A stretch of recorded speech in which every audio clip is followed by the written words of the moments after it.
Welcome to the Heartbreak Chronicles, where every story is a raw reflection of life. Hit that subscribe button to stay tuned, give us a like to show your support, and share this episode with your friends. Don't forget to leave a comment and let us know what you think. Now, let's dive into today's story. After 10 years in the insurance industry in the City of London's financial district, I finally got my foot in the door at a sizable insurance company. My name is Ethan. I am 38 years old and have been married to my wife Olivia for 9 years. We live in a small cottage on the outskirts of London, and although the house is rented, we have been trying to save up for the purchase of our own property. On the surface, our married life was calm and happy, but beneath the calm waters lay a whirlpool that I had yet to realize. The nature of my job requires me to travel a lot. Every couple of weeks, I have to travel to the company's branches across the UK, sometimes even requiring overnight stays away from home. This work pattern added some unexpected excitement to our relationship. Whenever I return from a business trip, Olivia and I are always very enthusiastic about our reunion. Over time, we even developed a regular ritual. I would call Olivia when I arrived at the hotel to let her know that I had made it safely, and around 11 p.m., we would talk again on the phone to talk about something more intimate. This tacit understanding allowed our relationship to grow in distance. However, it was during a trip to Manchester last Wednesday that everything began to quietly change. I called Olivia, as is customary, and then focused on my work.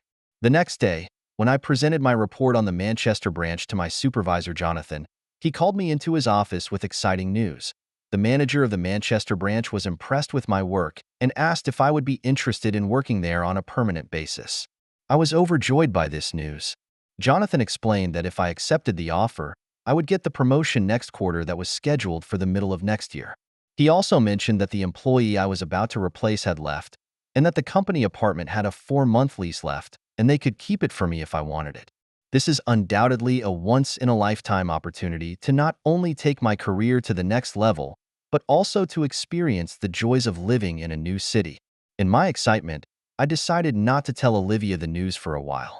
The decision stemmed from a suspicion that disturbed me. I suspected that Olivia might be having an affair with a coworker.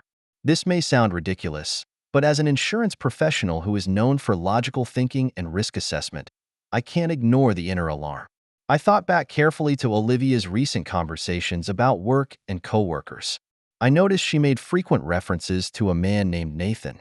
When I once asked if Nathan was her boss, Olivia explained, "No, my immediate boss is Emma. But in the new Medicare program, I need to report to Nathan." That's not all. Nathan doesn't seem to have been with the company very long, but is quickly gaining favor with the rest of the staff. He's divorced, lives alone, and was recently promoted to department head. Olivia never mentions Nathan's appearance, but sometimes people can reveal information by what they don't say. Maybe Olivia didn't cheat, or maybe she did, but not with a coworker. But anyway, my gut tells me Nathan is the one. I don't know what I would have done if they were really guilty. I have the urge to retaliate, but that's usually well hidden from me. I'm not sure I'd be able to control my emotions if Olivia did have someone on the outside. But before things got out of hand, I decided to give her a chance to explain. One night, I tentatively asked, "Olivia, you're not considering cheating, are you?" She looked surprised and asked rhetorically, "Where did that idea come from?" I insisted that she answer, and she finally said, "Of course not. I would never betray you." I grudgingly accepted the answer, but my inner doubts were not completely removed. A week later, I'm traveling to Leeds again. Olivia commented, "You've been traveling a lot lately. They seem to be having some serious problems over there." I still haven't told her about the new job offer in Manchester. It's better to keep this secret for now. That night, we had our usual bedtime phone call. I snapped, "I wish you were sleeping alone." She smiled and replied, "Of course I'm alone. Don't you trust me?" My skepticism was not alleviated by the joke. Instead, it began to loom over my thoughts like a shadow I couldn't shake. I began to notice details I'd never cared about before. The new perfume Olivia had recently purchased, her occasional reasons for coming home late, and even the change in her expression as she looked at her cell phone. This skepticism began to affect my work and life. I found myself wandering around the office, thinking about what Olivia might be doing and who she was with. I started waking up in the night and checking her cell phone for suspicious messages. I know this behavior is wrong, but I can't help myself. As time went on, my suspicions grew stronger. I began plotting how to confirm my suspicions. I'm considering hiring a private investigator, but am concerned that doing so will permanently damage our trusting relationship. I was in a quandary. I wanted to know the truth, and I was afraid to find out the truth at the same time. It was in this ambivalent state of mind that I received an unexpected invitation. Nathan, the coworker who I suspect is having an affair with Olivia, invites us to his family barbecue party. The invitation made me both nervous and excited, knowing that this could be my chance to confirm the truth with my own eyes. When I told Olivia about the invitation, I watched her reaction carefully. She seemed calm, even a little excited. "Great," she said. "We'll finally get a chance to meet each other's coworkers." I forced myself to reply, "Yeah, it should be fun." As the day of the barbecue party drew nearer and nearer, my inner turmoil grew. I knew that at that party I might discover truths that would change our lives. Regardless of the outcome, it became clear to me that our marriage was about to face a major turning point. The sun was shining on the day of the barbecue party, a rarity in rainy Britain. The party had already started when Olivia and I arrived at Nathan's villa on the outskirts of Manchester. There were people standing in the yard in twos and threes, some of Nathan's coworkers and some faces I didn't recognize, probably his neighbors. Nathan greeted us warmly, and he looked even taller and more handsome than I expected. When he hugged Olivia, I noticed that his hand seemed to stay on her back for so much longer than normal etiquette would require. Maybe I'm just being paranoid? I'm not sure. I forced myself to stay calm and tried to act like a regular party guest. Nathan gave us a tour of his house. As we walked into his bedroom, I noticed the decorative pillows carefully placed on the bed. This arrangement reminds me of the new decorating style Olivia recently tried in our bedroom at home. Is this a coincidence? Or had she been here before and even had a hand in decorating it? My heart races, but I try to keep my face expressionless. In the den, I noticed a golf bag standing alone in the corner. "You play golf?" I asked casually. Nathan laughed and replied, "Occasional fights. What about you, Ethan?" I shook my head. "I prefer tennis." This response reminds me of Olivia's recent mention of taking up golf. Another coincidence? Back in the yard, I covertly watched Olivia and Nathan's every move. There didn't seem to be any obvious intimacy between them, but I noticed frequent and fervent eye contact as they talked. There have been times when I've seen Olivia smile a particularly big smile, the kind of smile I haven't seen on her face in a long time. Once the barbecue began, Nathan skillfully maneuvered the grill. Suddenly, he burned his hand on a baking fork. Olivia immediately ran over to check on his injuries and surprised me with how fast she moved. She examined his hand tenderly, concern written all over her face. I stood still and felt a wave of vertigo. "Are you okay, honey?" Olivia's voice pulls me back to reality. It was then I realized I had been dazed. I forced a smile. "It's okay. It's probably from the sun." I continued to watch in secret during the party that followed. I noticed that the white wine Olivia brought happened to be the kind Nathan had a wine cooler full of. While Nathan was busy with the other guests, I slipped into the kitchen and opened the refrigerator. There were several identical bottles of white wine neatly arranged inside. This can't be a coincidence. By the time the party was over, my insides had turned over. Though I have not seen conclusive evidence, all signs point to a fact that I do not want to face. We were silent on the way home. Olivia seems to be lost in her own thoughts with an occasional smile. That smile stung my heart. Over the next few days, I began to watch Olivia's every move more closely. I noticed that her cell phone was always by her side and often face down. A couple times, I've seen her quickly delete messages after receiving them. I began to wonder if I even knew the woman I had spent 9 years of my life with. I know I need more evidence. One night when Olivia was working late, I worked up the courage to check her cell phone. Most of the information was pretty generic, but one encrypted application caught my attention. I tried to open it, but it requires a password. I tried our anniversary, Olivia's birthday, but nothing was right. Finally, I typed in Nathan's birthday, and to my heartbreak, the app opened. Inside is tons of information and photos. While there are no explicit intimate photos, there are many ambiguous conversations. There were arrangements for secret meetings, compliments to each other, and coded phrases that I couldn't understand. My hands were shaking and my heart was beating so fast it was almost beating out of my chest. Just then I heard the door open. Olivia came back early. I quickly closed the app and put my phone back down. When she walked into the bedroom, I pretended to be reading a book. "Did you have a good night at work?" I asked with forced composure. Olivia smiled tiredly. "It's okay, just a little tired. I'm going to take a shower." As I watched her walk into the bathroom, I felt a wave of loneliness and betrayal that I had never felt before. I knew that I had to make a decision. Should I question her directly or continue to gather evidence? Or should I do as the company suggests and quietly move to Manchester, leaving her to face this alone? Late at night, I lay in bed, listening to Olivia's even breathing. My mind kept replaying all the details of the past few weeks. I realized that no matter what decision I made, our lives would be forever changed. I closed my eyes, but sleep eluded me. Tomorrow, I need to take action, but I don't have an answer for exactly what to do. For the next few days, my life seemed to be shrouded in a gray mist.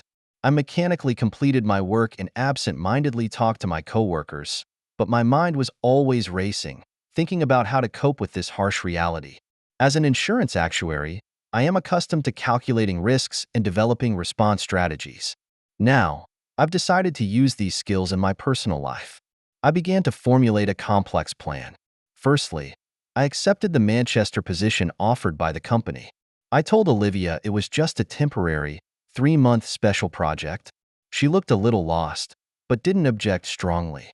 This reaction reinforced my suspicions. "Don't worry," I reassured her. "I'll be back by the end of the week." She nodded and gave me a forced smile. When I moved to Manchester, I began my secret investigation. I hired a private investigator to keep tabs on Olivia and Nathan. At the same time, I began to scrutinize our finances. As an insurance professional, I know that money is often one of the most direct evidences of an affair. I've noticed that Olivia has been using her credit card a lot lately at some fancy restaurants and hotels I've never heard of. On a couple of occasions, the consumption was even in cities outside of London. These discoveries made my heart throb. In the meantime, I began to excel in my new role at Manchester Corporation.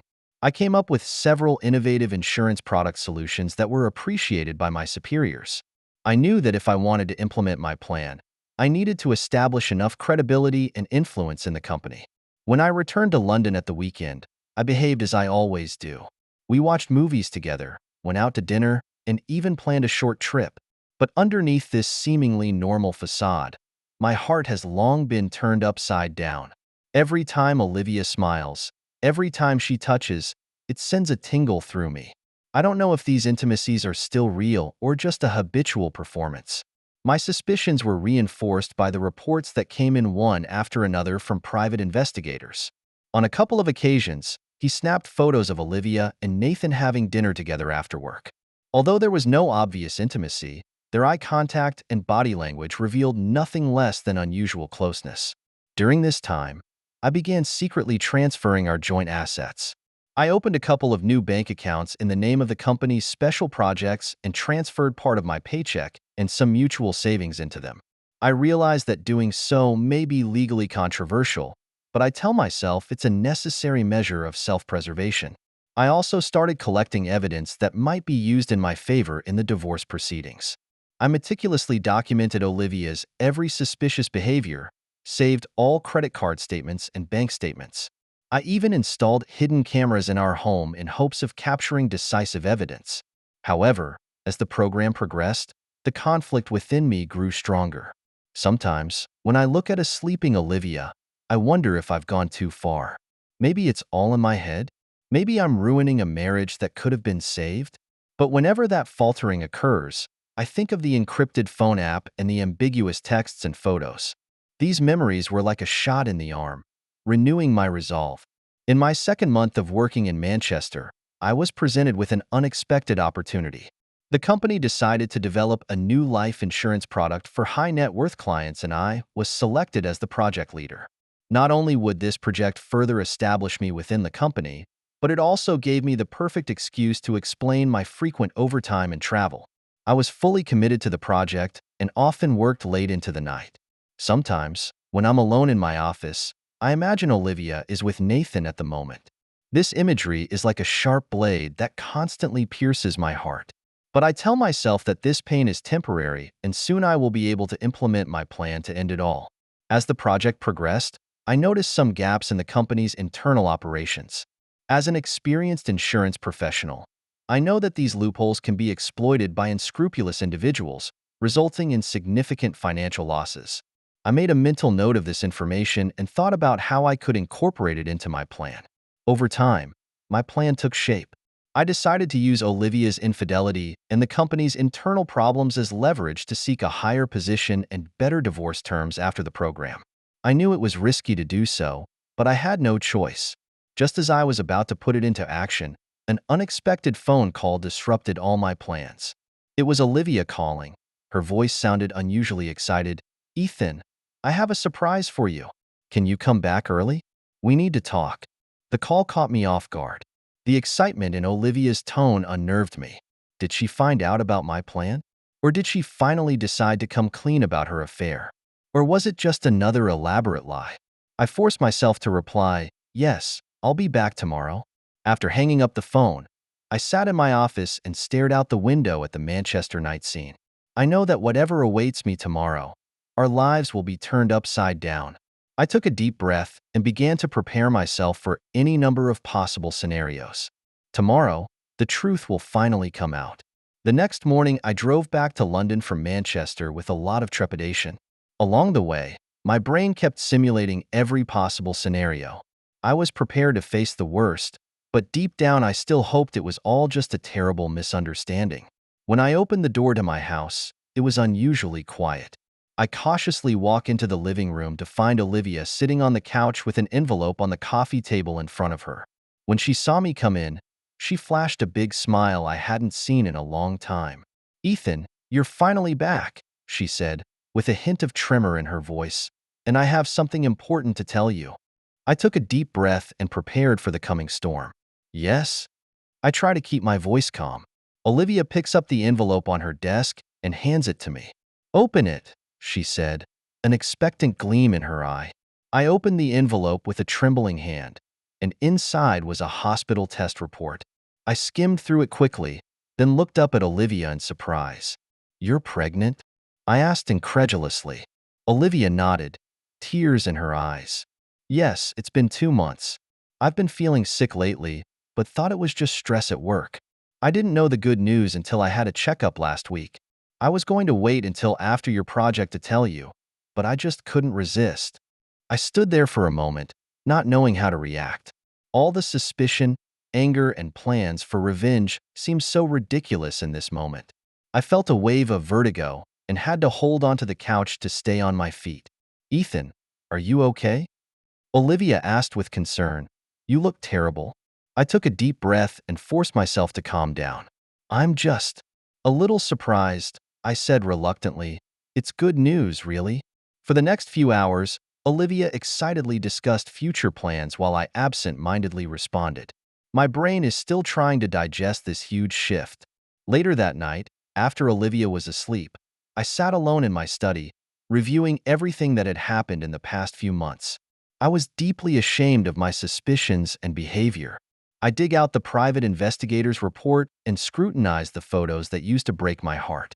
Now I realize that the so-called flirty looks were probably just normal communication between colleagues, and the secret meetings were probably a surprise for me.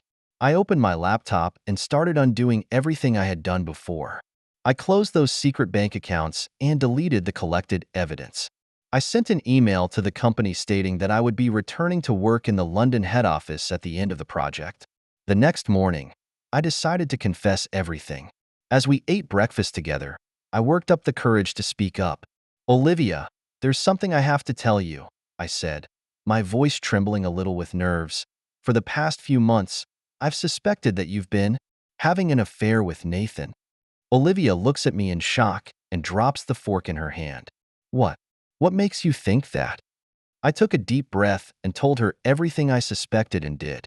Olivia's eyes fill with hurt and anger when I talk about hiring private investigators and installing hidden cameras. I can't believe you're doing this, Ethan, she said, with obvious disappointment in her voice. Why don't you just come and ask me? I bowed my head, feeling groundless. I'm too afraid to face the truth, I said softly, and I'd rather trust my own guesses than ask directly. I'm so sorry, Olivia. I failed you. Over the next few weeks, our relationship hit a plateau. Olivia needed time to digest that fact while I worked to rebuild her trust in me. We started marriage counseling to learn how to better communicate and understand each other. Slowly, our relationship began to improve.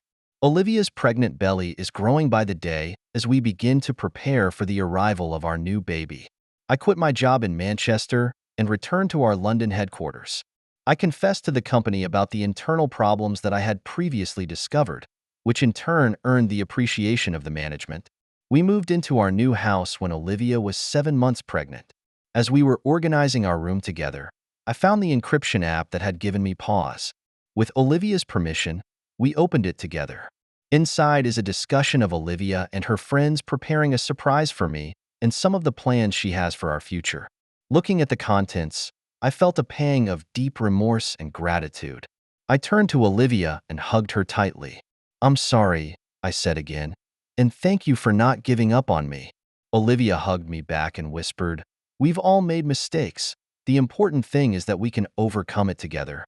Months later, as I stood in front of the hospital window with my newborn daughter in my arms, I realized that this storm had taught me one of the most valuable lessons of my life: the importance of trust and communication. I looked at a sleeping Olivia with gratitude and love in my heart. I secretly vowed that no matter what difficulties I encountered in the future, I would choose to face them head-on rather than letting doubt cloud my judgment. This fiasco was like a mirror to my character flaws and insecurities. It also made me realize that true love requires courage and trust. As I gently kissed my daughter's forehead, I know that while there may still be challenges in our future, there is nothing we can't overcome if we are honest with each other. Thank you for taking the time to listen to today's story. If you enjoyed it, please like and subscribe if you haven't already. If you have a story to share about your own or someone else's experience, please feel free to contact me. Take care.